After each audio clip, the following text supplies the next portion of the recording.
Right. Vijaya Babu గారు మీరేమంటారు? ఇప్పుడు వాస్తవంగా మన మిత్రుడు ఆయన చెప్పినట్టు ఏంటంటే కాంగ్రెస్ పార్టీలో ప్రజాస్వామ్యం ఎక్కువ అనేటువంటిది దశాబ్దాల కాలంగా మనం వింటున్నటువంటి మాట. అయితే వాళ్ళకి బలహీనత అదే, బలం కూడా అదే కాంగ్రెస్ పార్టీలో.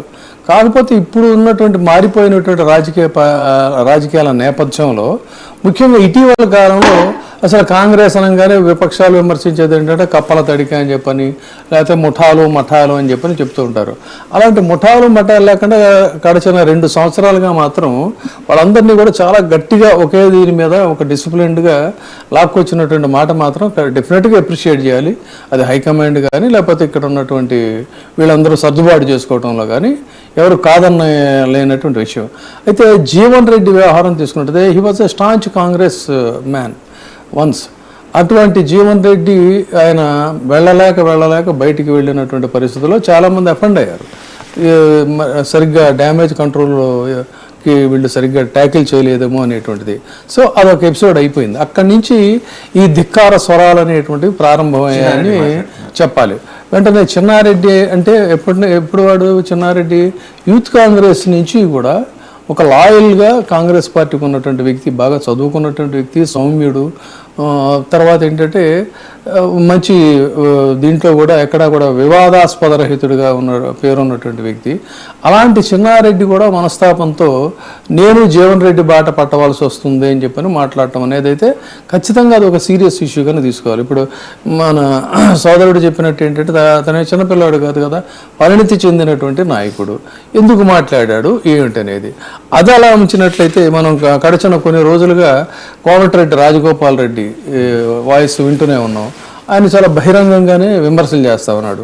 వీళ్ళ సంగతి ఇలా ఉంటే ఒక 15 మంది ఇటీవల కాలంలో మెల్లమెల్లగా దాదాపుగా ఈ నిరసన గళాల సంఖ్య ఏదైతే పెరుగుతూ వస్తుంది. ఇక్కడ చెప్పాలంటే మన దగ్గర ఉన్నటువంటి సమాచారం మేరకు 2 మంత్రుల వ్యవహార శైలితో పాటుగా కనీసం 10 మంది ఎమ్మెల్యేలు, నాయని రాజేందర్ రెడ్డి కావచ్చు, భూపతి రెడ్డి కావచ్చు, ఎన్ఓ శ్రీనివాసరెడ్డి, మురళీ నాయకు, పూచకొళ్ళ రాజశేఖర్ రెడ్డి, సంజీవ్ రెడ్డి, అనిరుద్ధ రెడ్డి, లక్ష్మీకాంతరావు, దొంతి మాధవరెడ్డి, బేర్ల ఐలయ్య, వీళ్ళందరూ కూడా కాంగ్రెస్ ఎంపీ మల్లు రవి మాత్రం డిన్నర్ మీటింగ్ మాత్రమే దాన్ని కొంచెం టోన్ డౌన్ చేసి చెప్పాడు. కానీ వీళ్ళందరి సమావేశంలో కొన్ని అసంతృప్తి ఇవి అయితే వ్యక్తమైంది అనేది ఇక్కడ గమనించాల్సినటువంటి. ఫస్ట్ ముందుగా మనం తీసుకున్నది జీవన్ రెడ్డిది ఒక వార్నింగ్ బెల్ కింద తీసుకోవాలి.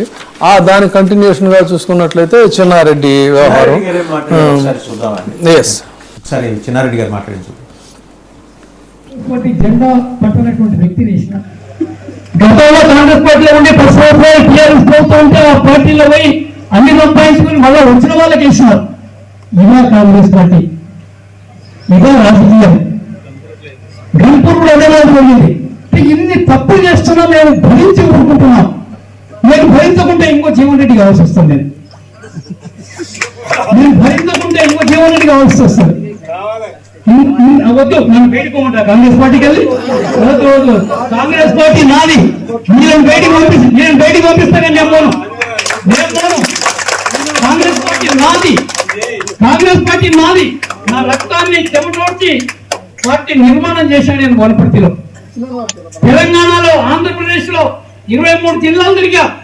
ఎవరు తిరిగారు 23 జిల్లాలు? యూత్ కాంగ్రెస్ ప్రెసిడెంట్ గా రాజశేఖర రెడ్డి గారితో సమానంగా తిరిగా. ఈ రోజు నేను తయారు చేసిన యూత్ కాంగ్రెస్ వర్కర్స్ ఆ ఆక్రోశాన్ని వెళ్ళబుచ్చుకున్నటువంటి దీన్ని కూడా మనం పాజిటివ్ మేనర్లోనే చూడాలి. ఎందుకంటే సౌమ్యుడు నాకు దశాబ్దాల కాలంగా మంచి మిత్రుడు చిన్నారెడ్డి.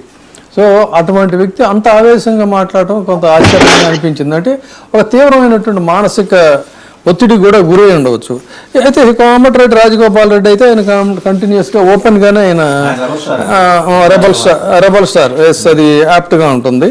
సో ఇదిలా ఉంటే గడచిన 2 ఏళ్లలో రేవంత్ రెడ్డి నిర్ణయాలు, పొంగులేటి పనితీరు మీద అభ్యంతరాలు వ్యక్తం చేసినటువంటి వాళ్ళు అంటే డాక్యుమెంటెడ్గా వీళ్ళందరినీ కూడా కలిపితే ఈ సంఖ్య అయితే ఖచ్చితంగా గణనీయంగానే ఉంటుందని చెప్పాలి. ఇప్పటికిప్పుడు కొంతమంది బయటపడవచ్చు, బయట పడకపోవచ్చు. సో ఈ రెండింటినీ కూడా ఇక్కడ మనం వీళ్ళు రెబెల్స్ అని చెప్పని ఇప్పటికిప్పుడైతే నేను అనను, కానీ ఇది రెబెలియన్ అనే కంటే కూడా ఇప్పుడు మన మిత్రుడు అన్నారు కాబట్టి ఒక ప్రెషర్ పాలిటిక్స్ కింద అయితే ఖచ్చితంగా చూడాలి. ఈ ప్రెషర్ టాక్టిక్స్ అనేది క్యాప్ట్గా ఉంటుందేమో. ఈ ప్రెషర్ పాలిటిక్స్ మరి క్రమంగా దాన్ని హ్యాండిల్ చేయకపోయినట్లయితే అది ఎటు దారి తీస్తుంది ఏమిటి అనేది గమనించాలి. ముఖ్యంగా మోర్ ఓవర్ ఇటువైపు బీఆర్ఎస్ కూడా తన విమర్శలకు పదును పెట్టింది. నిన్న ఇవాళ కూడా చూసాం, హరీష్ రావు చాలా అగ్రెసివ్గా వెళ్తున్నాడు ప్రజల పక్షాన.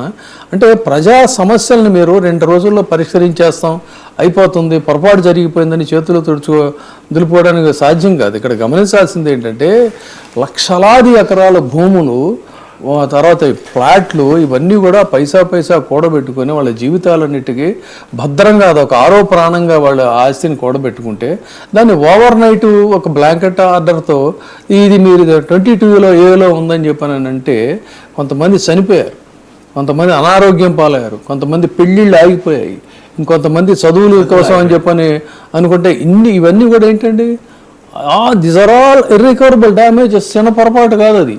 కుటుంబాలు ఛిద్రం అయిపోయినటువంటి పరిస్థితి. అంటే ఇంత గ్రేవ్ మిస్టేక్ని చాలా సింపుల్గా ఇదేదో అధికారులు చేశారని, పోనీ ఆ అధికారుల మీద అయినా సరే మేము కఠినమైనటువంటి చర్యలు తీసుకుంటామని మంత్రి గారు చెప్పినట్టయితే బాగుండేది.